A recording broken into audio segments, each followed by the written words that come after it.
جمعیت علماء اسلام اور Peoples party کے رہنما اسلام آباد میں ملاقات کے بعد مشترکہ نیوز کانفرنس سے خطاب کر رہے ہیں۔ تو پہلی بات تو یہ ہے کہ ہمارے ممبر جو ہے وہ بلا مقابلہ آ جائیں گے، اور اگر کہیں مقابلہ ہوا بھی تو وہ نہ ہونے کی برابر ہے۔ تو یہ ایک سیاسی ماحول میں ایک اچھی پیش رفت ہے، اور اسی طرح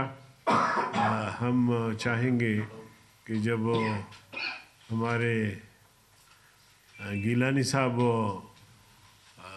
الیکشن لڑیں گے تو اس میں بھی ہماری کوشش ہوگی کہ ہم ان کا ساتھ دیں، تاکہ ایک پارلیمنٹ میں ایک اچھا سا ماحول بنے۔ تو یہی چند گزارشات تھی جو آپ حضرات کے سامنے رکھی، باقی معاملات پھر بعد میں انشاءاللہ دیکھیں۔ جی درخواست کروں گا جناب یوسف رضا گیلانی صاحب سے، جو آپ سے مخاطب ہو جائے۔ بسم اللہ الرحمن الرحیم۔ سیکرٹری جنرل صاحب اور مولانا عبدالغفور حیدری صاحب، جکرانی صاحب اور JUI کا ڈیلیگیشن کو میں ویلکم کرتا ہوں پاکستان پیپلز پارٹی کے سیکریٹریٹ میں۔ مجھے خوشی ہوئی کہ ہماری ایک مذاکراتی ٹیم تھی متحدہ ایک گورنمنٹ کی طرف سے، جس میں ڈار صاحب بھی تھے، میں بھی تھا، خورشید شاہ صاحب بھی تھے، نوید قمر صاحب بھی تھے، اور راجہ پرویز اشرف صاحب بھی تھے۔ ہم 2-3 مرتبہ مولانا صاحب سے ہم نے بات کی، تو وہ ہم نے ایک سلسلہ جاری رکھا، اور پھر اس کے لیے جو فائنل چیف منسٹر صاحب نے، جکرانی صاحب نے اور صدر صاحب نے خود ان سے بات کی، تو آج جو ڈیلیگیشن یہاں آیا ہم ان کو ویلکم کرتے ہیں۔ مولانا صاحب نے عمرے پہ جا رہے ہیں، میں ان کو بھی مبارکباد پیش کرتا ہوں۔ تو جو یہ انڈرسٹینڈنگ ہوئی ہے ود ان دا پارلیمنٹ، ایک بہت اچھی موو ہے کہ ہم پارلیمنٹ کے ہی چاہتے ہیں کہ پارلیمنٹ میں اچھی ورکنگ ریلیشن شپ ہو، اور اس کے لیے ہم دونوں ایک دوسرے کے ساتھ کوآپریٹ کر رہے ہیں اور انشاءاللہ ایک دوسرے کو ووٹ کریں گے۔ دیکھیں ریاض خان، بنیادی بات ہے یہ الیکشن جو 14 تاریخ کو سینٹ کا ہو رہا ہے، کہ گفت و شنید اس پہ ہوئی تھی۔ سیاست میں گفت و شنید ڈائلاگ ہمیشہ رہتا ہے، اور آپ سمجھتے ہیں کہ ہمارے پریزیڈنٹ صاحب نے ہمیشہ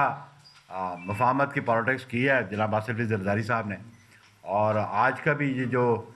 مل بیٹھنا ہے، یہ ان سے جو رجوع کیا گیا کہ یہ ان کی ہی ہدایت پہ پاکستان پیپلز پارٹی نے یہ فیصلہ کیا، چیئرمین بلاول صاحب کی مشاورت شامل ہے۔ تو سیاست میں گفت و شنید رہتی ہے۔ پہلے یہ 14 تاریخ والے انتخابات سے ہم فارغ ہو جائیں تو مزید پیش رفت ہونی ہوئی تو ہو جائے گی۔ غفور حیدری صاحب، آپ سے سوال کرنا ہے، ایک جانب تو آپ لوگ اس پروسیس کا حصہ بننے کے لیے تیار ہی نہیں تھے، پریزیڈنٹ کو بھی ہم نے دیکھا، پرائم منسٹر کو بھی دیکھا، ڈپٹی اسپیکر کے چناؤ میں بھی ہم نے دیکھا، لیکن اب جب سینٹ کی باری آئی تو آپ لوگ خود چل کر پیپلز پارٹی اور یقیناً اور پارٹیوں سے بھی آپ کی مذاکرات ہوں گے، تو پھر اتنا بڑا فیصلہ کرنے کی ضرورت کیا تھی؟ دیکھیے، ہم نے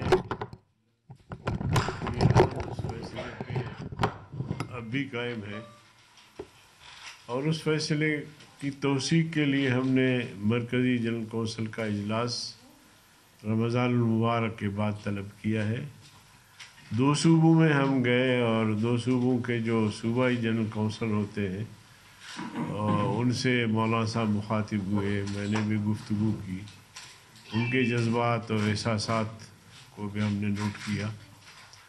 تو اگلا فیصلہ اس میں یا رد و بدل جو ہم نے فیصلہ کیا ہے وہ اختیار مرکزی جنرل کونسل کا ہے۔ یہ جو سینٹ کے اندر یعنی پارلیمان کے اندر ایک دوسرے کو ووٹوں کا تبادلہ ہے، اس کا فیصلہ ہم نے اس وقت بھی کیا تھا کہ حکومت سازی میں ہم فی الحال شریک نہیں ہوں گے، البتہ پارلیمان کے اندر جو بھی امور ہے، جیسے کمیٹیاں آگے ہوں گی یا ایک دوسرے کو پارلیمان کے اندر ووٹ کرنے کی ضرورت پڑے گی، جیسے کہ آج ہم نے ایک رائے قائم کی ہے تو یہ ایک مثبت رائے سامنے آئی ہے. تو انشاءاللہ ہم سیاسی لوگ ہیں, آگے بھی ان چیزوں کو دیکھیں گے انشاءاللہ. مولانا صاحب یہ فرما دیجیے گا کہ پی ڈی ایم بری اور مولانا فضل الرحمان کا بہت اہم کردار رہا نواز شریف صاحب کو واپس لانے میں, تو ان کی مسلم لیگ نون کی بے وفائی پہ کیا کہیں گے؟ پیپلز پارٹی نے ہمیشہ